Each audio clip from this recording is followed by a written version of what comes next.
The jungle of Proxima 4 was alive with sounds. Birds called to each other through the thick canopy. Small creatures scurried across the damp ground. And beneath it all, Karazillan could hear the soft footsteps of her squad as they moved carefully. Through the dense foliage, Kara's blue skin blended with the shadows as she signaled her team to stop. The young Centurion lieutenant had been leading her 4-person squad for 6 hours now, pushing deeper into enemy territory. Their mission was simple but vital: gather intel on Vorn movements in the eastern sector and return to base. The data. Chip in her pocket could save thousands of lives if they made it back. 2 more miles to the observation point, she whispered to Private Jor, her communications specialist. His antennae twitched in acknowledgement. "Lieutenant, I'm picking up." "Strange energy readings," said Private Tila, the youngest of her squad. Her scanner glowed with faint purple numbers. "Could be nothing, but ... Kara frowned. The Vorn weren't known for using energy weapons or shields. They preferred biological weapons, living things they grew and trained to kill. "Keep alert." Formation. "Beta?" The squad spread out, weapons ready. Kara's 4 eyes scanned in all directions, her outer pair watching the treetops while her inner pair monitored the path ahead. The silence that fell over the jungle bothered her more than any noise. Would have. The attack came without warning. The ground beneath Private Men's erupted as a massive tentacle burst upward, wrapping around his leg and yanking him down. He didn't even have time to scream before he disappeared into the earth. Jor and Tila opened fire at the hole, but more tentacles shot from the trees above. "Ambush!" Kara shouted, firing her pulse rifle at a shape moving through the trees. "Fall back too." Point 7. The air filled with the sharp smell of ozone as pulse weapons discharged. The forest floor began to move as if alive. Between the trees, Kara caught glimpses of the Vorn raiders, their gray bodies almost invisible against the bark, their 6 limbs allowing them to move through the canopy with terrifying speed. Kara counted at least 8 of them. "Too many, Lieutenant," Sergeant Vell called from behind a thick trunk. "They've circled around. Our retreat is cut off." Kara made a quick decision. "The ravine! 200 meters east! Move!" Her squad broke into a run, firing backward as they went.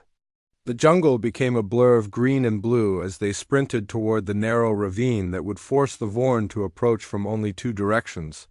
They were 50 meters away when Kara heard the distinctive whine of a Vorn launcher. She turned to warn her team, but it was too late. The projectile hit the ground between them and exploded with a blinding flash. The force lifted Kara off her feet. She felt a moment of weightlessness before slamming into a tree trunk. Pain shot through her body. Her inner eyes closed reflexively while her outer pair tried to focus through the ringing in her head. Something warm and wet spread beneath her. Kara looked down and saw the jagged remains of her left leg below the knee. Where her foot should have been was nothing but torn flesh and shattered bone. The sight didn't register at first. It seemed like someone else's body she was staring at. "Lieutenant Zillon." Vell's voice seemed to come from very far away. The sergeant's face appeared above her, all 4 of his eyes wide with concern. Blood his own ran down the side of his face from a cut above his eye ridge. "The others?" Kara managed to ask through the pain that was now roaring through her awareness. "Tila and Jor are alive, Men's is gone." Vell was already wrapping a field bandage around what remained of her leg. "Communications are jammed. We can't call for extraction." Kara tried to think through the fog filling her mind. The nearest Allied outpost was 15 miles away. The mission data had to reach them. "You need to go," she said, her voice surprisingly steady. "Take the data. Complete the mission." Vell's face hardened. "We don't leave our own behind." "Centurion Military Code, Section 12, Kara recited. "When mission success is threatened by wounded personnel who cannot be transported, priority must be given to the mission." "That's not how we... That's an order, Sergeant." Kara pulled the data chip from her pocket and pressed it into Vell's hand. "The Vorn will regroup. They'll be back. 3 of you moving fast have a chance. Carrying me, none of us will make it." Vell's antennae drooped, a sign of deep distress among their people. The code also says we can return for our wounded when possible. Kara knew he was offering empty comfort. In the dense jungle of Proxima 4, with Vorn patrols everywhere, no one would risk a rescue mission for a single lieutenant. "Help me to that hollow," she said, pointing to a space between two massive roots. "Leave me a weapon and whatever medical supplies you can spare." It took both Vel and Tila to move her. The pain made Kara pass out twice during the short distance. When she came to, she was propped against the tree, her ruined legs stretched out before her. Jor had set up a small perimeter alarm around her position. Tila pressed a medkit and water purifier into her hands. "The stimulant will keep you alert for about 12 hours, Tila said, injecting a blue liquid into Kara's neck. "The antibiotics?" "Might hold off infection for a day, maybe 2 in this environment." They all knew it wasn't enough. The jungle of Proxima IV was filled with bacteria that could kill a healthy Centaurian in days. With an open wound like hers, Kara's chances were measured in hours, not days. Vel placed her sidearm in her hand. 8 shots left. Make them count. Kara nodded. "Go now. The ridge path should give you cover." Tila touched her forehead to Kara's a gesture of deep respect among their people. Jor did the same. Vel was the last to say goodbye. "It has been an honor, Lieutenant," he said formally. "Complete the mission, Sergeant. Save our people." Kara watched them disappear into the jungle.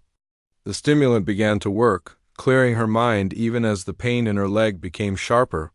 She knew what waited for her: fever, delirium, and eventually death. No rescue would come. No Centaurian would waste resources on a soldier who could never fight again. The jungle darkened as Proxima IV's sun began to set. Strange calls echoed through the trees as nocturnal creatures awakened. Kara checked her weapon and scanned the surrounding area. The Vorn might find her, or the jungle's predators might get her first. Either way, she would face her end as a soldier. As night fell completely, Kara activated the small emergency beacon in her medkit. It would only transmit on Centaurian frequencies, which meant it was almost certainly useless. But military training was hard to ignore. Even when hope was gone, the first signs of fever came faster than she expected. Her skin, normally cool blue, felt hot to the touch. The wound on her leg had already begun to change color at the edges. Kara took a small sip of water and prepared for a long night. She would not see the morning.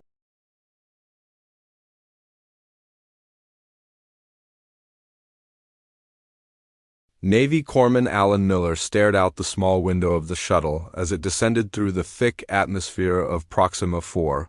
The dense jungle spread below them like a green ocean. Somewhere in that endless tangle of vegetation, people were fighting and dying. Alan checked his medical kit for the 3rd time in an hour. 6 years as a combat medic had taught him to be thorough. The shuttle wasn't supposed to be here. None of them were.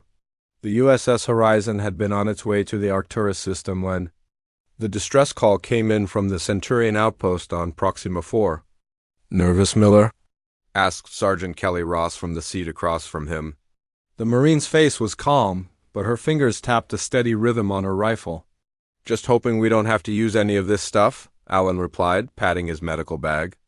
Captain Liz Gordon's voice came over the comm system. "Attention all personnel. We're picking up a faint distress beacon about 3 miles east of the Centaurian outpost. Command wants us to check it out before we reach the main evacuation zone." Murmurs spread through the shuttle. The Vorn were known for setting traps using captured equipment. "Could be a trap," Ross said quietly. "Could be someone who needs help," Alan countered. The shuttle changed course, banking sharply to the east. Alan felt the familiar surge of adrenaline. Every mission was the same, the mix of fear and purpose that kept him focused. 20 minutes later, they hovered over a small clearing. The jungle was too thick for the shuttle to land. "Rescue team, prepare to drop," Captain Gordon announced. "Beacon is located approximately 200 meters northeast of this position. Standard sweep pattern.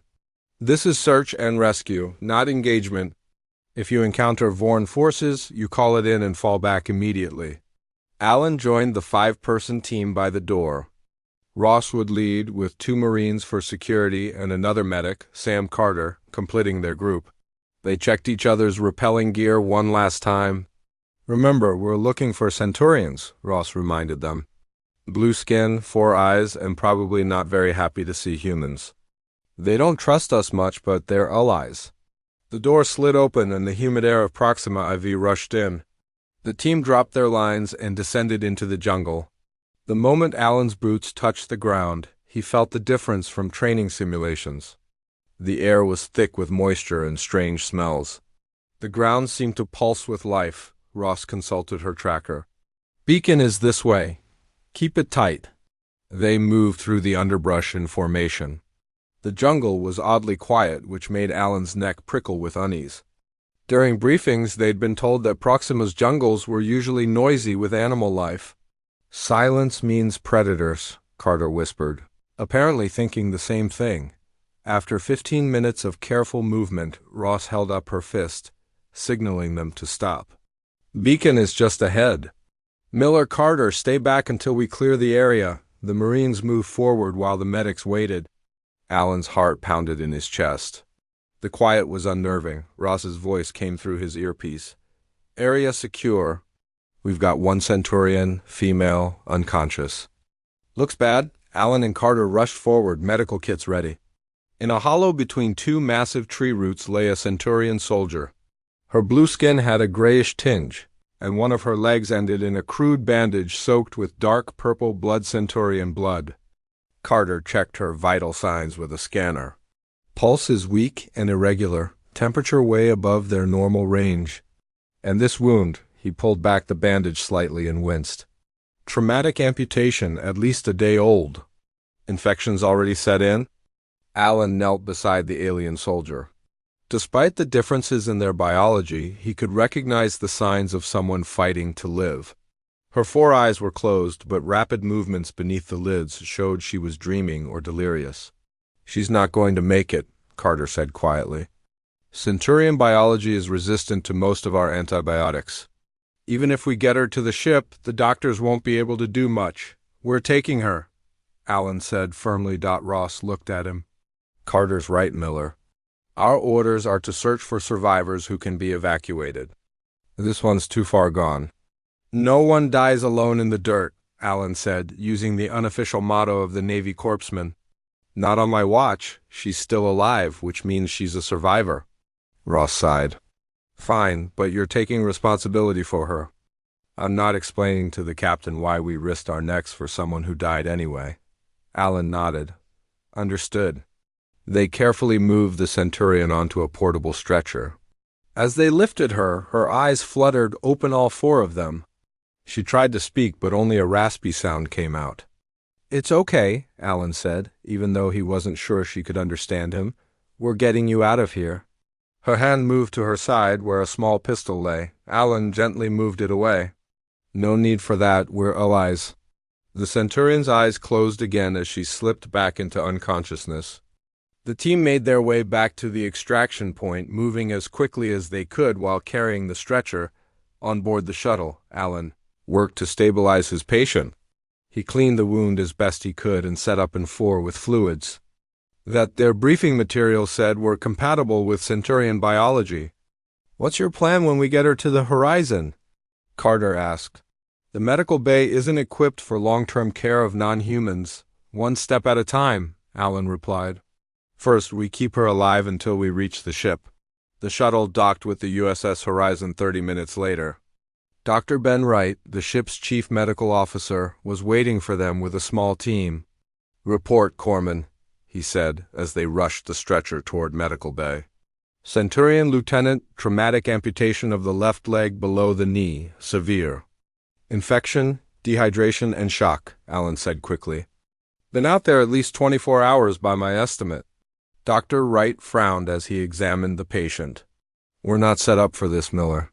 Centaurian physiology is similar to ours in some ways, but different enough to make treatment difficult. Most of our medications won't work on her. We have to try something, Alan insisted.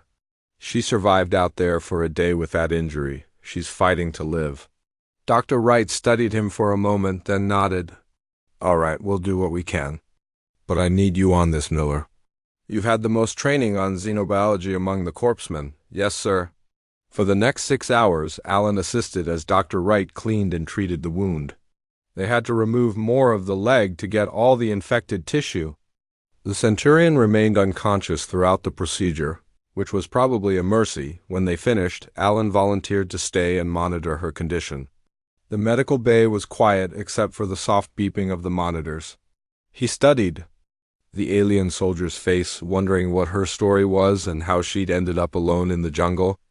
Around midnight, her vital signs began to strengthen slightly. As Alan adjusted her four eyes opened and fixed on him. This time they were clear and alert. "Where?" she asked in heavily accented English. "You're on the USS Horizon, a human vessel," Alan explained gently. "I'm Corman Alan Miller. We found you in the jungle. You're safe now." The Centurion looked down at her bandaged leg, then back at Alan. Her expression was unreadable to him. "My squad?" she asked. "You were alone when we found you," Alan said. "I'm sorry." She closed her eyes for a moment.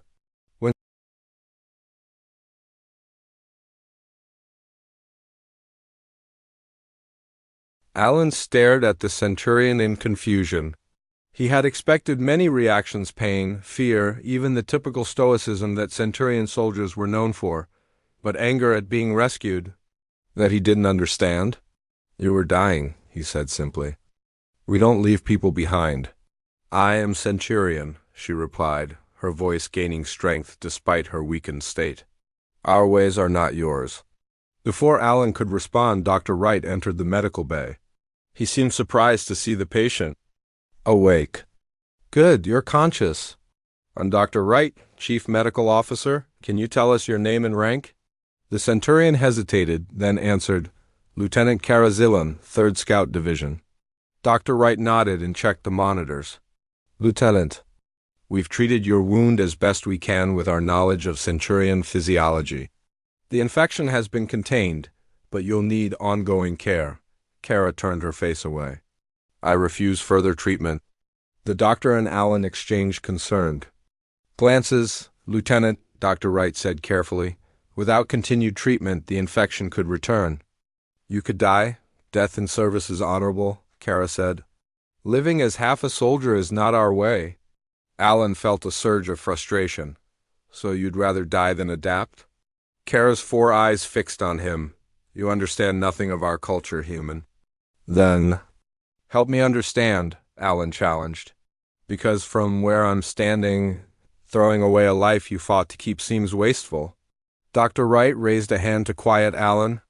"Corman Miller," a word outside. Once in the hallway, he spoke in a low voice. "We need someone who understands Centurion culture. This is beyond medical treatment now." "I'll find someone," Alan promised. 2 hours later, Alan returned to the medical bay with Susan Patel, a civilian xenanthropologist who had been traveling. On the horizon, as part of a research exchange, Kara was sitting up in the bed, staring at the wall. She didn't acknowledge them when they entered. "Lieutenant Zillan?" Susan said softly. "I am Susan Patel. I've studied Centurion culture for many years. May I speak with you?" Kara's antennae twitched slightly, the first sign of interest she'd shown. "You know our ways?" she asked. Susan pulled up a chair beside the bed. "I've spent time on Centurion Prime. I've studied with your scholars and lived among your people. I know that in your culture to be saved by another is considered ...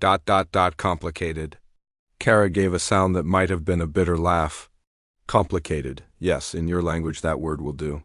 Alan watched the exchange, staying quiet as Susan had instructed him to do. "Your military code values self-sufficiency above all," Susan continued. "To need help is seen as weakness. To accept help from outside your species is seen as shameful." "It is not just shame," Kara said. "It is dishonor. My squad left me behind as was proper." "I accepted my fate. This human," she gestured at Alan, "has taken that choice from me?" Susan nodded thoughtfully. "Among humans, we have a different view. We see great strength in helping others and in accepting help when needed." "A convenient belief for a weaker species," Kara said. Alan bit his tongue to keep from responding. Susan had warned him that Centurions often used provocative statements to test reactions. Perhaps, Susan agreed, surprising Alan. Or perhaps it's why we've survived despite being physically weaker than many species we've encountered. We adapt. We help each other, we find strength in cooperation. Kara was silent for a long moment. What happens to me now? I cannot return to my unit like this. That depends partly on you, Susan said. Corman Miller here has been assigned to your care. He has training in rehabilitation. Kara looked at Alan with new interest. Rehabilitation? I do not know this term. Alan stepped forward. It means helping someone recover from an injury. Learning to live with changes to your body. Live as an invalid? Kara's voice was sharp. No, Alan said firmly. Live as a soldier who's adapted to new circumstances. Susan stood up. I'll leave you two to discuss the possibilities. Lieutenant Zillan, I'm available if you have questions about human customs that confuse you. After Susan left, an awkward silence filled the room. Alan finally broke it by pulling up the chair Susan had vacated. Can I show you something? He asked. Kara gave a small nod. Alan rolled up his right sleeve to reveal a synthetic skin covering from his elbow to his wrist. 3 years ago, I was caught in an explosion. Lost most of my right arm. This is a prosthetic and artificial limb. Kara leaned forward, her 4 eyes widening in surprise. It looks real. Latest model. Almost feels real too. Alan flexed his fingers. Took me 6 months to learn to use it properly. But now I can do everything I could before, sometimes better. Your military allowed you to continue serving? Kara asked, genuine curiosity in her voice. They helped me continue serving, Alan corrected. Humans have been replacing lost limbs for centuries. Started with simple wooden legs, now we have synthetic limbs that connect directly to the nervous system. Kara looked down at what remained of her leg. Such technology exists for Centurions? Not exactly, Alan admitted. But our scientists have been working with Centurion doctors since the Alliance formed. There are prototypes. Experimental technology, Kara said flatly. Yes, Alan agreed. No guarantees. But it's an option. Kara was quiet for a long time. Alan waited patiently. Finally she spoke.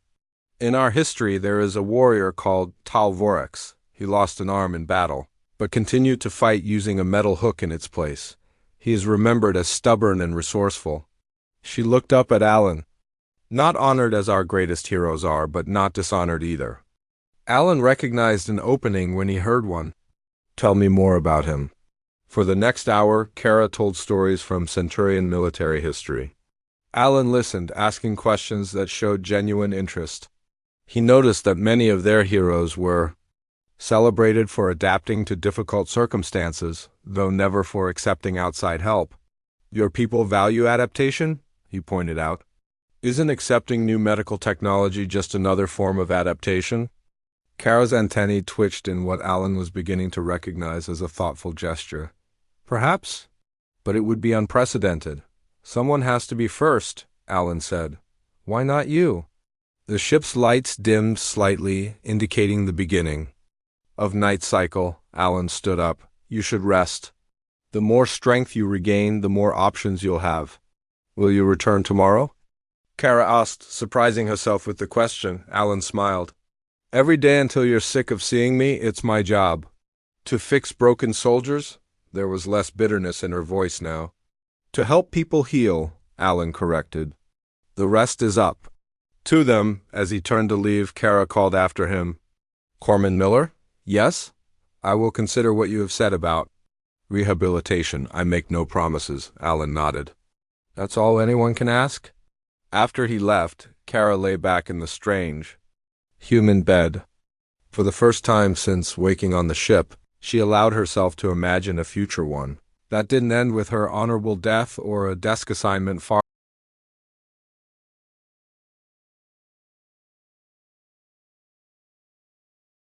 Over the next 2 weeks, Kara made progress that surprised the medical staff.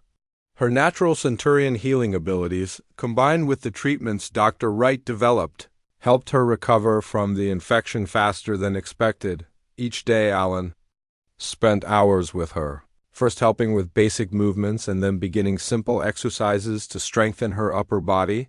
The USS Horizon had completed its evacuation mission and was now en route to Starbase 7, a major human outpost that served as a hub for the Alliance forces. Captain Gordon had received orders to deliver Kara to the Centurion liaison office there. What will happen at this starbase? Kara asked Alan during their morning session. She was sitting on the edge of the bed, using small weights to work her arm muscles. First, proper medical evaluation by specialists, Alan explained. Then, if you're interested, you'll meet with Dr. Nicole Wright. Another doctor, related to your Dr. Wright? Alan smiled. No relation. But she's the best in her field. She specializes in advanced prosthetics for non-human species. Kara set down the weights. Over the past 2 weeks, her attitude had shifted from outright refusal to cautious interest. The stories Alan shared about human soldiers who returned to combat with prosthetic limbs had sparked something in her. You truly believe this doctor can help me return to duty? She asked. I believe she can give you a new leg, Alan said carefully. Whether the Centurion military allows you to return to combat duty, that's beyond my knowledge. Kara's antennae drooped slightly. In all our history, no Centurion with such an injury has returned to frontline service. Then maybe it's time for history to change, Alan suggested. He had learned to be direct with Kara. She respected straightforward speech more than gentle encouragement. The ship's com system chimed. Corman Miller to the bridge, Captain Gordon's voice announced. Duty calls, Alan said, standing up. Keep working on those exercises. I'll be back this afternoon. On the bridge, Captain Gordon was speaking with a Centurion officer on the main view screen. The alien's uniform was more elaborate than Kara's had been, with gold markings that indicated high rank. Ah, Corman Miller, the captain said. Commander Telv wanted to speak with the medical officer responsible for Lieutenant Zillan's care. The Centurion on screen turned his 4 eyes toward Alan.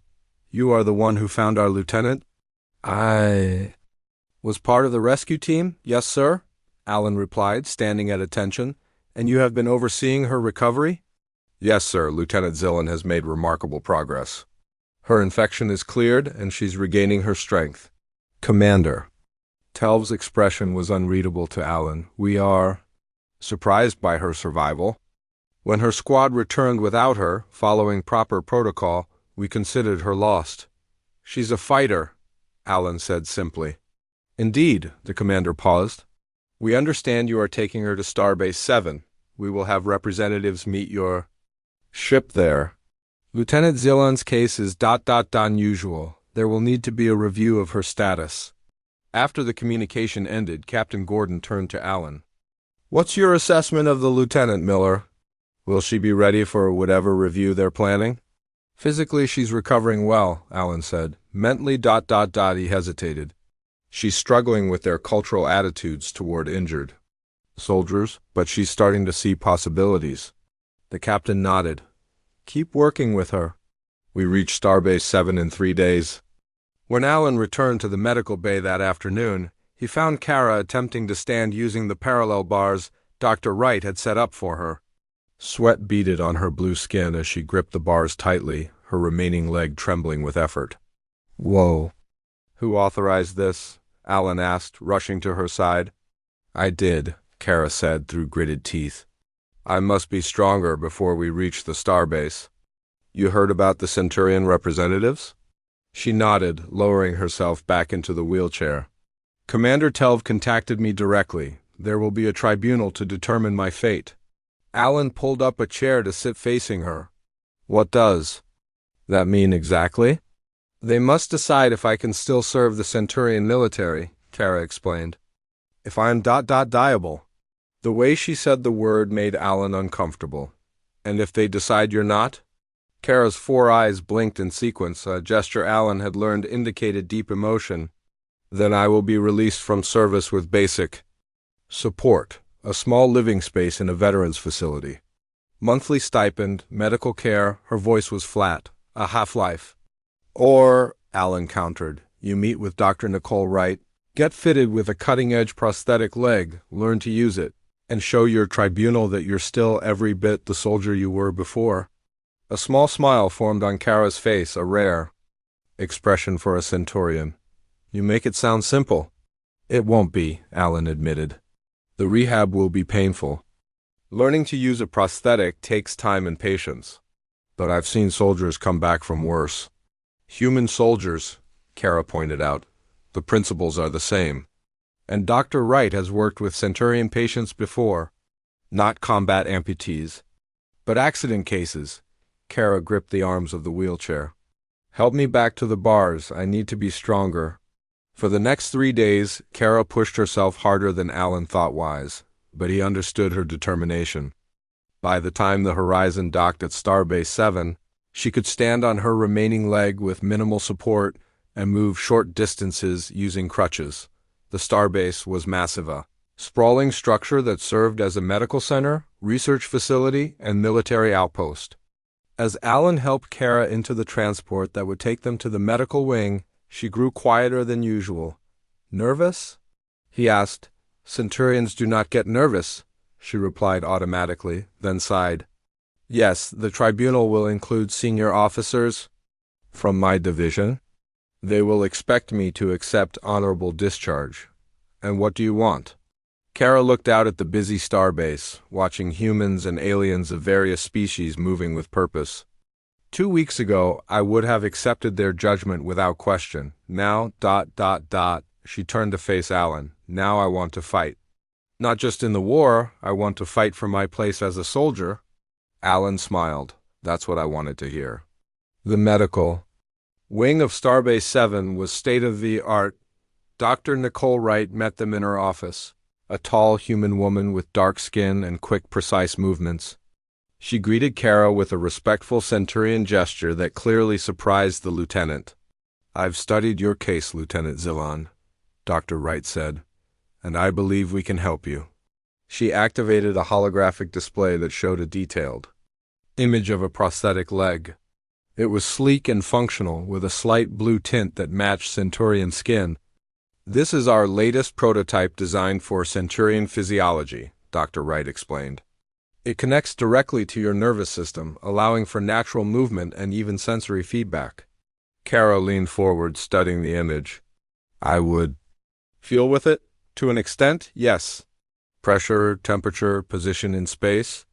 Not exactly like your original leg, but close enough for full functionality.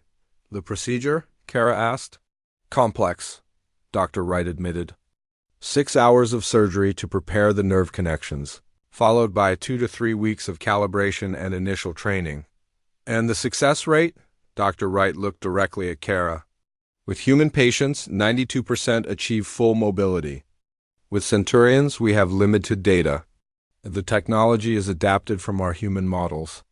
You would be the first Centurion combat soldier to receive this specific design.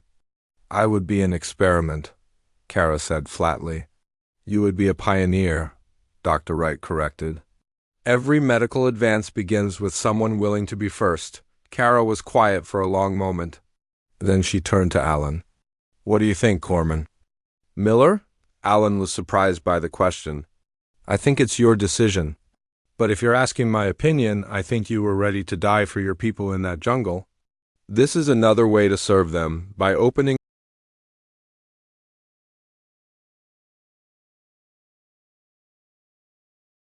3 months after her surgery, Kara stood before the Centurion Military Tribunal. The chamber was large and circular, with 5 senior officers seated at a raised platform. Light from Starbase 7's artificial sun streamed through tall windows, casting long shadows across the polished floor. Kara wore her formal uniform, cleaned and pressed for the occasion. She stood at attention, her weight distributed evenly on both legs, her natural right leg and the new prosthetic left one. The synthetic limb looked almost natural, with a blue tone that matched her skin, though no one would mistake it for flesh.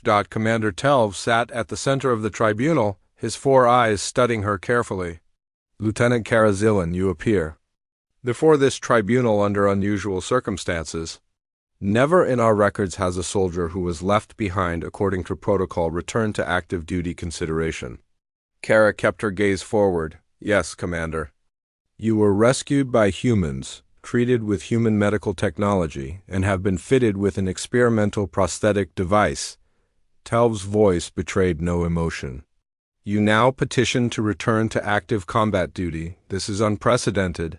From the corner of her eye, Kara could see Alan standing with Dr. Nicole Wright near the chamber entrance. They had been permitted to attend as witnesses but not to speak unless called upon.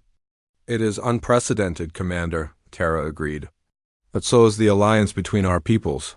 So is the technology that has given me back my mobility? One of the other officers, a female colonel with battle scars visible on her face, leaned forward. Demonstrate your capabilities, Lieutenant. Kara had prepared for this. She moved through a series of standard Centurion combat drills lunges, quick direction changes, even a combat roll that brought her back to her feet in fighting stance. The prosthetic responded perfectly, the neural connections allowing her to move naturally. Impressive, the colonel admitted. But a controlled demonstration is not combat. The battlefield is unpredictable, harsh. With respect, Colonel, Kara replied, I am aware of battlefield conditions. I have served 5 combat tours. The leg Dr. Wright designed is more durable than flesh. It does not tire, it does not feel pain. Commander Telv made a gesture with his hand, and an aide approached Kara with a small device. This scanner will assess the neural integration of your prosthetic. Do you consent to this examination? I do, Kara said. The aide ran the scanner over her leg and the connection point at her knee. Data flowed across a screen visible to the tribunal members. The integration appears stable, said another officer, his antennae twitching with interest. Response times within normal parameters for natural movement. Commander Telv studied the data. Lieutenant Zeelan, do you understand why our protocols exist? Why injured soldiers are left behind when they cannot continue? Yes, Commander, for the greater good. The mission must come first. Yet you now ask us to change thousands of years of military tradition. Kara took a deep breath. I ask you to adapt, Commander, as we have always adapted to survive. Our greatest military victories came when we embraced new strategies, new technologies. She took a step forward. The Vorn do not leave their wounded. They carry them off the battlefield. We have always seen this as a weakness, but what if we could have both? The efficiency of our protocols and the preservation of our experienced soldiers? The room was silent for a long moment. Finally, the female colonel spoke again. You have been working with humans for 3 months.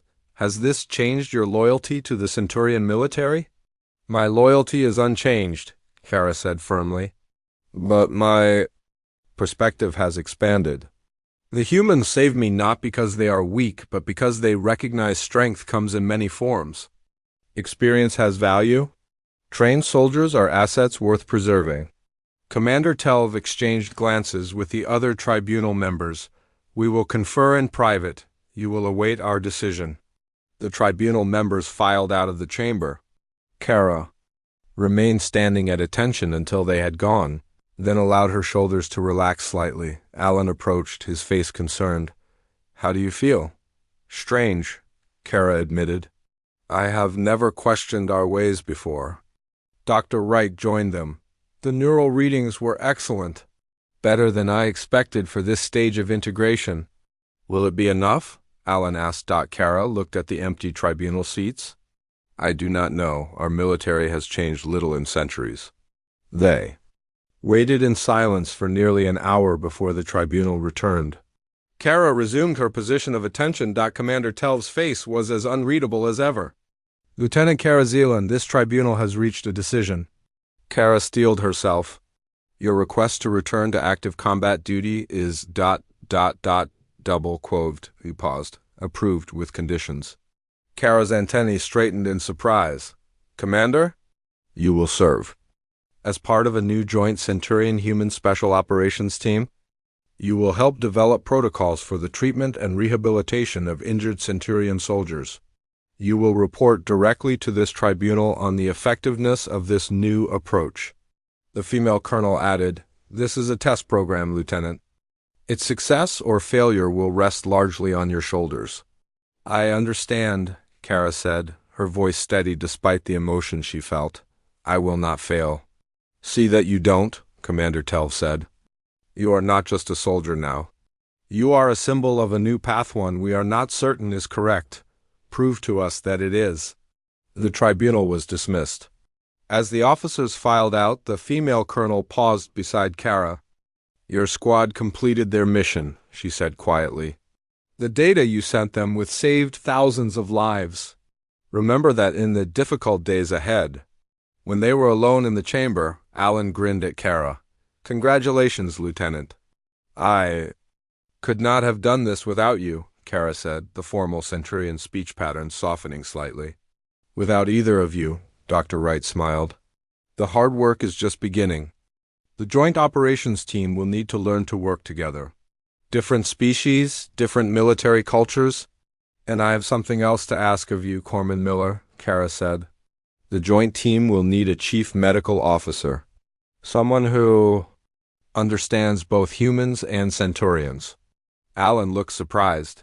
"Are you offering me a job?" "I am requesting your assignment to our unit," Kara clarified. "If you are willing?" "I'd be honored," Alan said.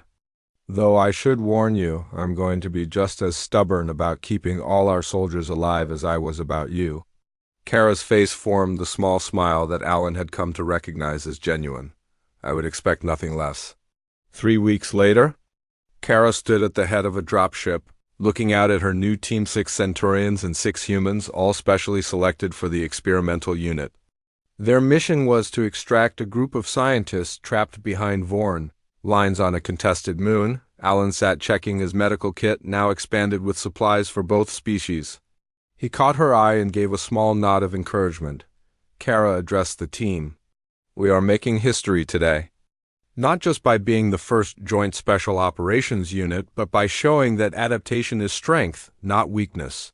She looked down at her prosthetic leg, now decorated with both Centurion and human military insignia. "The Vorn think they know what to expect from us. They are wrong."